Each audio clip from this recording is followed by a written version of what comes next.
Bienvenidos a un episodio más de Tech Expreso. Imagina esto. Es lunes por la mañana y tu empresa arranca operaciones como cualquier otro día. Pero algo anda mal. No puedes acceder a tus archivos, tus sistemas están caídos y los pagos no se procesan. Durante el fin de semana, un ciberataque silencioso paralizó todo. Datos robados, cuentas comprometidas, operaciones detenidas. Aunque suena como una película de terror, esta es una realidad para muchas empresas mexicanas. Hoy vamos a hablar de cómo puedes blindar tu negocio antes de que sea demasiado tarde.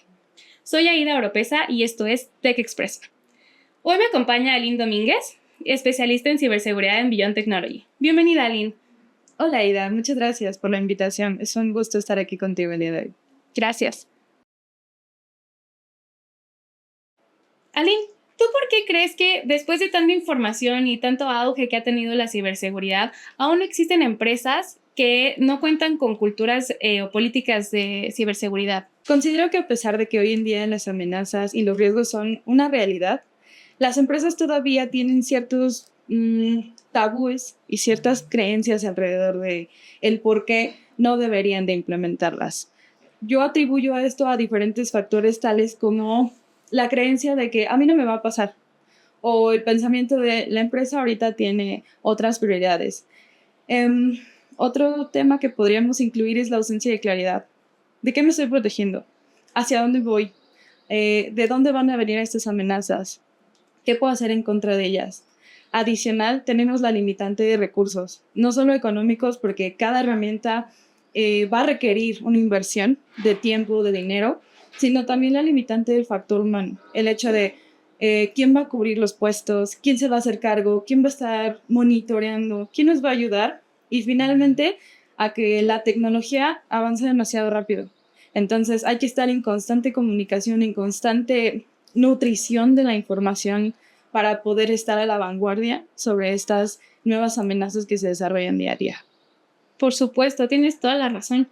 ¿Y qué elementos mínimos tú consideras que debería de tener una política buena de ciberseguridad en las empresas?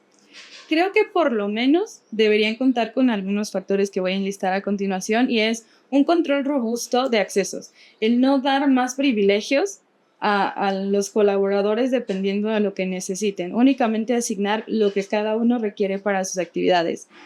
Otro es asegurarnos que el canal por donde viaja la información sea seguro, es decir, proteger nuestras redes de comunicación, implementar softwares que nos ayuden a monitorear el estado de esta red, el estado de nuestros dispositivos, tales como anti-malware, antivirus, todas estas tecnologías que ya conocemos.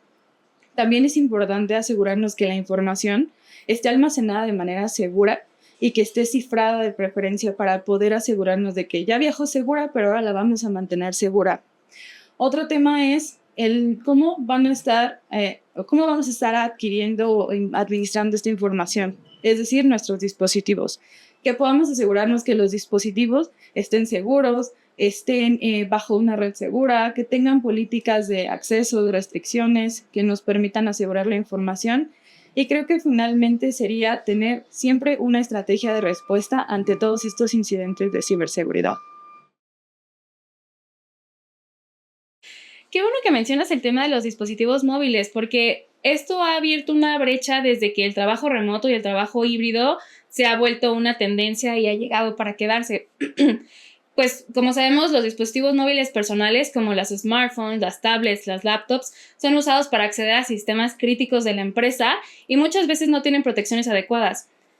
Según algunos datos de la prensa en México, se estima que alrededor de 13 millones de personas trabajan a distancias o en home office. De hecho, sí, la pandemia nos trajo muchas cosas y entre ellas nos trajo el auge del trabajo remoto. Las empresas nos mandaron a casa, pero no sin antes decir, te tienes que llevar tu trabajo y tus herramientas. Entonces, esto dio un auge o una pauta, abrió la puerta para que pudieran nacer nuevas iniciativas como el BYOD, o por sus siglas en inglés, el Bring Your Own Device.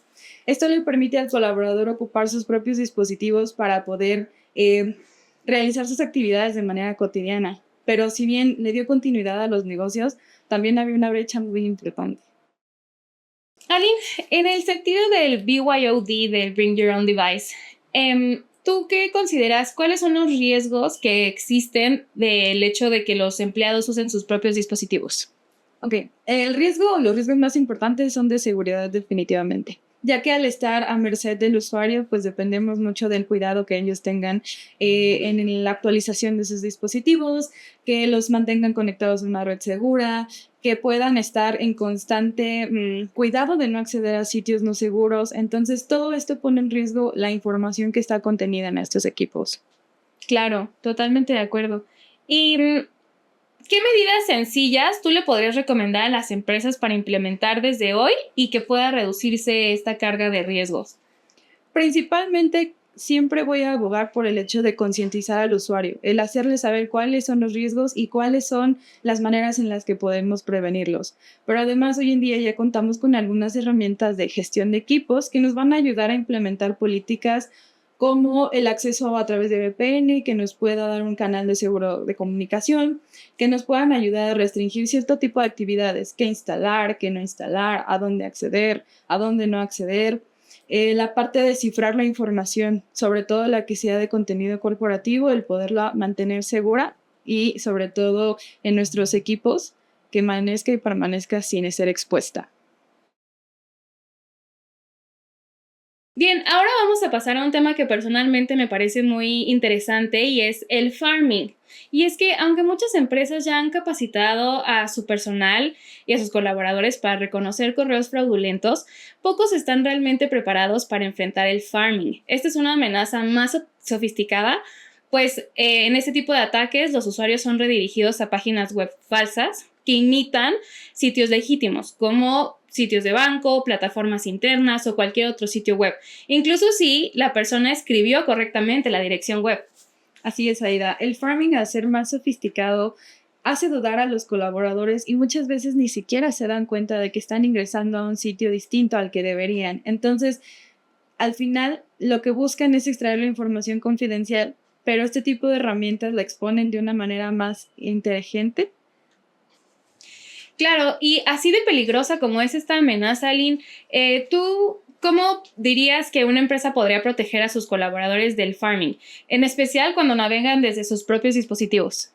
Ok, voy a volver a hacer uso y reiterar la importancia de concientizar a las personas, el hecho de tener capacitaciones constantes y activas de las nuevas amenazas y sobre todo entenderlas y cómo prevenirlas. Pero además hoy en día tenemos estas herramientas que son los gestores de aplicaciones, los gestores de dispositivos móviles, que nos van a ayudar a administrar, como bien mencionaba, a dónde vamos a acceder, a dónde les vamos a permitir que accedan, qué aplicaciones vamos a instalar e incluso qué aplicaciones no vamos a permitir que sean instaladas. Entonces, todo esto crea un ecosistema más seguro para los trabajadores, tanto dentro, fuera como de la compañía y desde cualquier dispositivo.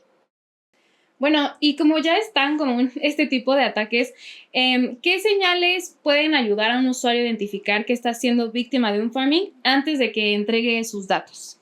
Ok, he de ser honesta y va a ser complicado. Para alguien que no está tan adecuado a la tecnología, identificar un sitio fraudulento sí va a ser complejo, pero les puedo dar algunos tips para que traten de implementarlos y que puedan realmente asegurar que no van a dar los datos ni suyos ni de la empresa. El primero sería tener cuidado con las direcciones URL. Puede que vayan a tener pequeños cambios que pueden no ser perceptibles, pero es importante revisarlo a detalle. Supongamos que la página del banco es mibanco.com.mx. Un detalle tan sencillo como agregar un guión medio en mi-banco.com.mx puede hacer la diferencia entre identificar el sitio real contra uno que no lo es. Ahora, los dominios, que vienen siendo la parte final de las URLs o de las direcciones, por lo regular vamos a estar viendo que los que son originales van a terminar en .com, .com.mx, .net, que son los más comunes. En cuanto nosotros identifiquemos alguno que es más extraño como .ru, .cc, .co, incluso que son de algunos otros países, empecemos a dudar si el sitio puede ser verídico. Ya estando dentro del sitio, yo sí les recomendaría que sean muy visuales, muy observadores. Incluso el color al que están adecuados, a ver la página, que cambió una sección, el botón ya no está arriba, ahora está abajo, el menú ya no está del lado izquierdo, está del lado derecho, las imágenes, empezar a ver y dudar si es que hay alguno de estos cambios antes de poner la información que nos estén pidiendo ingresar. Y bueno, Aline, ya por último, hemos escuchado también términos como el phishing. ¿Cuál es la diferencia entre el phishing y el farming? ¿Y por qué el farming puede ser más difícil de detectar o por qué es más silencioso? Ok, quisiera empezar con que ambos, tanto phishing como farming, tienen la similitud de que la idea o el objetivo va a ser extraer información sensible de los usuarios. Ahora, el phishing lo que va a buscar es, a través de la ingeniería social, confundir al usuario para que entregue la información de manera voluntaria. Por lo regular llegan a través de correo electrónico, por SMS, incluso a veces por llamada, y entonces van a hacer uso del desconocimiento o la confusión del usuario para poder extraer la información. Ahora, el farming es más complejo porque no se va a valer de si el usuario está distraído o no, sino que ya es en su sofisticación. Lo que busca o lo que hace es modificar sitios, modificar la parte del tráfico de Internet. ¿Cómo? A través de que a pesar de que el usuario esté ingresando a la URL correcta, se va a ver un redireccionamiento o vamos a cambiar al usuario a una página que no es real. Entonces, esas son como las diferencias. Ahora, ¿por qué es más difícil? Porque al ser un poco más sofisticado y al tener más tecnología, pues bueno, ya no dependemos del usuario. Si bien él nos va a entregar la información, ya no estamos tratando de confundirlo, sino que estamos haciendo uso de herramientas tecnológicas para realizar o extraer la información. Basamos mucho todo en cuestiones visuales, por eso es que mencionaba que es importante ser juiciosos con lo que estamos viendo, porque realmente lo que va a hacer es buscar la diferencia imperceptible para poder crear la confusión. Aline, ha sido una conversación reveladora y muy honesta además. Con todo lo que platicamos el día de hoy, sabemos que la ciberseguridad ya no es opcional. Es tan esencial como tener una cerradura en la puerta principal de tu negocio y llevar la llave contigo, por supuesto, ¿no? Desde proteger los dispositivos móviles hasta formar una cultura organizacional que valore la seguridad digital. Hoy más que nunca tenemos que actuar, protegernos y concientizar, como dijiste repetidamente.